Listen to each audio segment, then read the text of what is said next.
I have a story. A long time ago, many, many years ago, when I was a little trainer, I went to America and I was visiting a company to sell some kind of complicated Six Sigma type software for planning. And I was a partial distributor for them. And at that time, in America, in Atlanta, the home of Coca-Cola, apparently, there was a trade fair devoted to presentation skills. Yeah? And only in America can you have a trade fair devoted to rhetoric. Yeah? They're big and, you know. So I went along, and one of my old bosses from a company in deutschsprachigen Raum, in the German-speaking environment, who was the guru of presentation skills in his world. Yeah? He was there. So I knew about this, so we got together and went to a couple of presentations. Yeah? And we were watching this one presentation, the presenter, an American chap, stood up and he said, "Ladies and gentlemen, I'm going to show you a presentation and it'll take about 7 minutes and 32 seconds.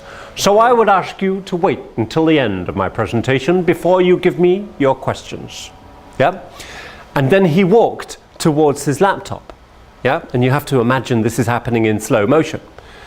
And my colleague next to me, he put his hand up. And I looked at him and I said, "No, you can't do that. He's just..." And he looked at me and he says, "I have the right to ask questions whenever I like."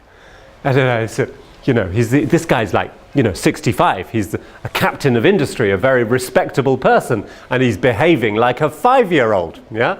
So the chap gets over to the computer, presses the button, yeah, and his presentation, which is all timed with transitions and wipes, begins. And my colleague puts his hand up and says, hello, I just have one small question. My name is Dr. So-and-so from Vienna."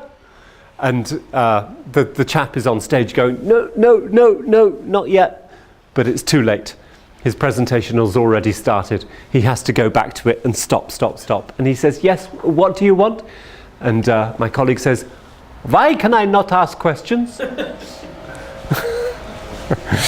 Underlining the right of the audience to make sure you can ask questions whenever you like and avoid timed presentations that ideally you don't have an audience before you make them.